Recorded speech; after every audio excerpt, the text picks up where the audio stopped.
We're so happy to talk to you today because this means you're coming to town finally. After years, we've been waiting to see you, and now we not only get you, but we get you for a 3 hour show, which is incredible. And so you got to be excited, but it sounds daunting because it's not just the 3 hour show. There's also a clinic. There's also meet and greets. There's also all the interviews. There's also everything you have to Yeah, do. it's a little bit like you circus comes to town, and unfortunately, I'm the main protagonist. So for those poor souls who can't get enough, we're giving them plenty of opportunity to get Yeah. their day. We're starting actually in the afternoon with a guitar center, which is called The Sky's the Limit. The one that just came up and I thought it might be soon. So we're doing this guitar seminar, which will be quite in depth. So I'm going to talk a lot about various yeah, techniques and sound and whatnot. I'm going to also play a few songs there, and yeah, and people can ask questions.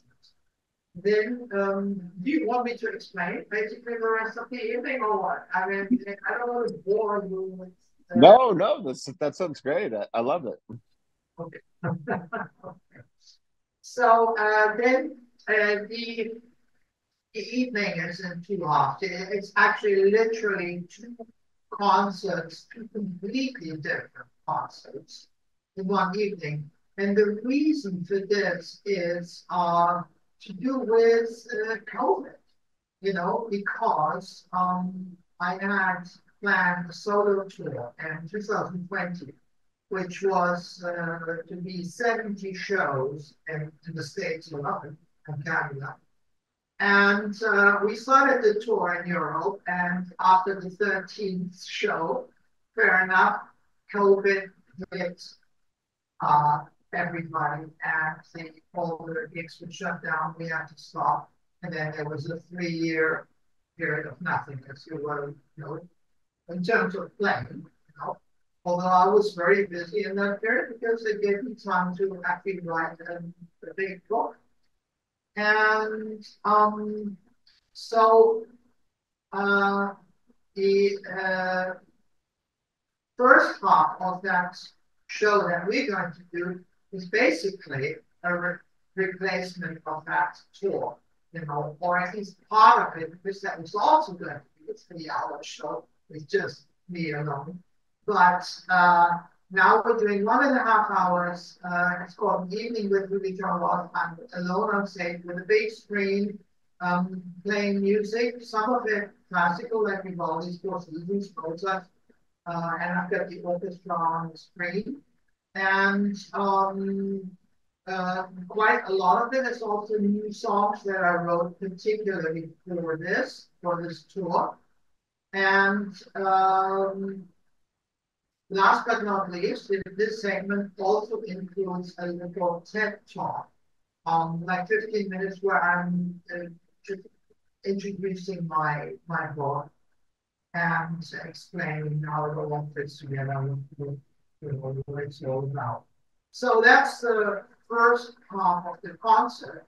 Then the second half, after an intermission, will be a full-blown no holds barred rock show with my full band, and we're going to feature. It's going to feature my stuff from my earlier days, a lot of scorpions, some of the sun, even a little bit of Hendrix, and that's it. And of course, yes, there are the usual integrated events, stuff like that this week. But you can find all that on. So That sounds amazing. nutshell. There'll be a lot of music and there will be a lot of diverse music.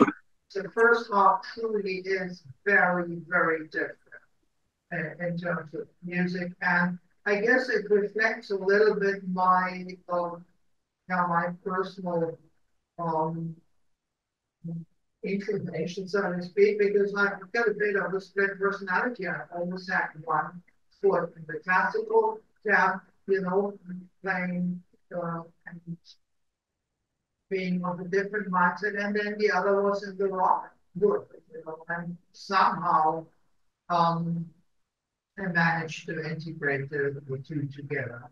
And so that's that evening just reflects them. So, yeah. Well, yeah. Well, it sounds amazing, and I know a lot of people, of course, they come to they want to ask you questions, and I know, of course, people have been looking up on that stage for decades now, and going, "That's what I want to do," but it's certainly harder than you can imagine. So, what kind of advice do you give to the guitar players that want to do what you do and do so well? What I do is everybody has to find their own way. No two guitar players are the same. In fact, that instrument is challenges everybody to get their own voice. On the piano, I would say a lot of people sound maybe a little similar, at least to the untrained ear. But on the guitar, everybody sounds completely different. um, because the guitar kind of brings that out in us. You know, so the advice I'm giving is not so much kind of business advice. I could do that too, but then again, I'm not an expert and I'm not really a good example of anything because my way and my journey was very, very unusual. And if I tell anybody, oh, do what I did, they're bound to fail because I'm a child of these days, I'm born in the 50s, I grew up in the 60s, I started being on stage in the 60s, and that was a totally different time. People would find it very difficult to imagine what that was like, when rock music was brand new. When you heard Jimi Hendrix for the first time, it was earth shaking, you know. And I remember all of that. And I guess it still reflects in my playing. So I'm one of the last few dinosaurs from that era that can still actually produce that tone, I guess. So this is not something you can transmit to other people. That's my history. So the young players they need to find their own way. Nowadays everything is different. I grew up playing a lot of concerts and shows and clubs and whatever all over the place over there with bands, mainly the Scorpions, but initially before that other bands. And that's how I developed, my stage know-how. Just like a pilot flies 20,000 hours. So, I've had that school on stage, experiencing a lot of ups and downs and mishaps. And the young people of today, they don't have that opportunity. It's very rare that doesn't exist anymore. You still have the odd gig, but it's not like it was back then. Nowadays, it's all YouTube. People become famous by playing a great guitar and explaining how it works, and then they have a YouTube channel, and suddenly they're um, yeah, the next guitar star.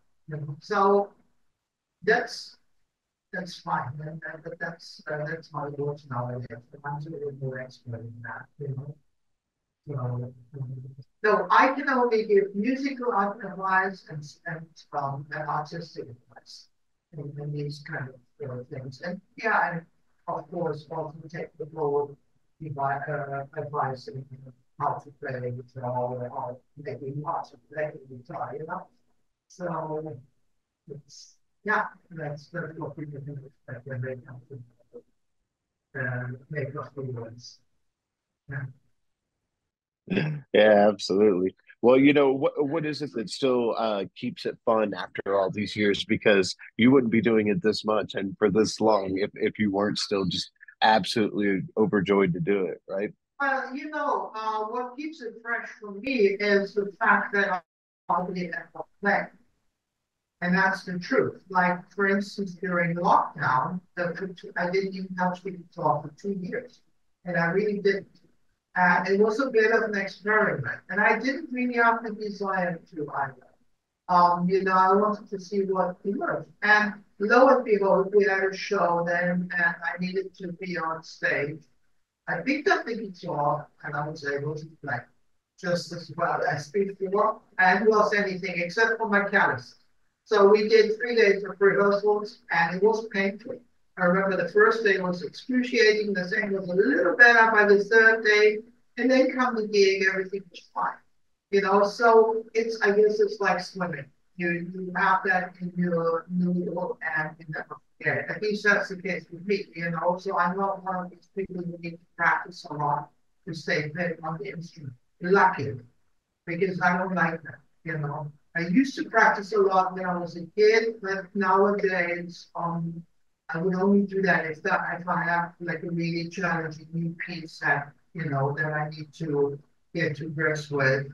Um, so, anyways, uh, so keeping it fresh for me is easy because whenever I pick up the guitar, it is for a reason. It's like I use it as an artistic instrument. And each time I pick it up, and I get new ideas. It always flows. There's always a new and it never stops ever. And that's great. And I doubt that that would be the case if I was one of these guys who spent 6 hours a day on the instrument. And I really don't need to because I have a feeling I get better by not playing so much.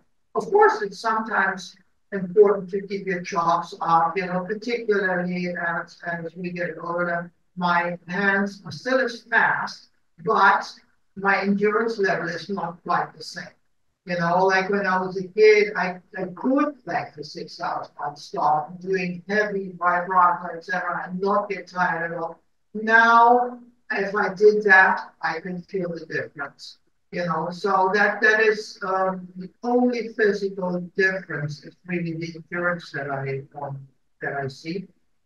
Um, Other than that, yeah, it remains fresh because I my approach to music is very much like an approach to life. I see it in a very spontaneous way and never really do things twice the same way.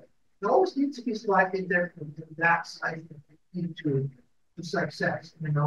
I'm not one of these people who want picture perfect renditions every time. That kind of tends to bore. I prefer a slight danger element. I prefer being slightly underprepared because that keeps it fresh for me. If that makes sense. Of course, the downside is that, yeah, sometimes if things go wrong, you can tell the difference, and maybe your performance isn't like 100%. But the upside is if you get it right, and when the stars align, then the magic happens. And it feels like the first time experience. So, does that answer your question? Yeah. Absolutely, yeah, for sure. Well, I know that people are excited to hear all kinds of stuff from the in this show, but one thing I noticed a lot of people talking about is that we're going to hear songs from the Scorpions albums, which you must have some great memories from those times. That was a wild time, very much different touring then, right? Yeah, I have great memories, and actually, it sounds strange, but I get nothing but great memories. It was just a beautiful time. We had a great time. I was in the band for 5 years. We had an excellent relationship in the band. There were never any arguments. And we clicked. If there was an artistic disagreement, if I said, okay, maybe I don't like that song or I don't want to play that, so yeah, that was respected, but most of the time we really gelled and then there wasn't any discussion. We just knew somehow what to do with that. Um, And it was like climbing a ladder. Every year, kind of the impact of the band almost doubled. And I mean, by the time I left, it was clear that that band was destined for superstardom. Uh, I mean, everybody knew it when we played the festival, so it was very obvious. Um, but everything has a time span. And for me, my time was up because I started writing music that was completely not anything like sports. It would have not fit into the self-imposed framework like that, which I was very aware. So I really, it was a very easy decision. Although people think that some people think, well, it's nuts, to leave that band at that period. But to me, the artistic decision was the only one worth considering because I'm not driven so much by the material success, as nice and convenient as that may be. But my my drive was purely artistic, and so I felt that my time was up in this world. And that was that. And I've never looked back. I have revisited the songs because I realized that there was something really special about that first period of the Scorpions. And if I didn't play it live, nobody else would. And people kept asking for it. So we started doing things like, duplicates, revisited, etc. And that second part of our show reflects that. And we're going to play a lot from that era, putting a slightly new spin on it, but absolutely staying truthful to the spirit of the original, which is important. It needs to have that fire, and it needs to feel like, yeah, it's any moment. Otherwise, it's just, dead.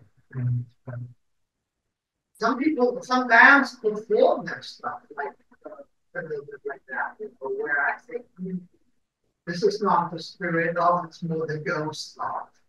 People dance fall into that trap and they do too much of the same.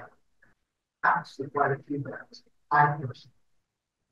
But yeah, I didn't want to, I was aware of that trap and yeah, make sure that wouldn't happen. Absolutely.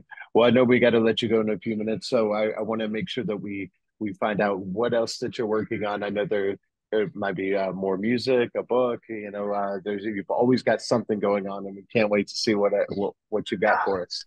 The next things, apart from this tour, and so I'll also playing other countries afterwards. We're working towards doing some big orchestra things, which is really my greatest thrill and my greatest challenge. I love playing with orchestras, and I've written a lot of music to that. Most of it as yet unrecorded, but the scores are there. And we're going to do a thing called the Alpha Experience. And that's, yeah, that's the future thing that we're working towards. Other than that, I will probably release some of the material that I'm playing on this upcoming tour. A lot of which I've already recorded, but not yet mixed. And yeah, that's it.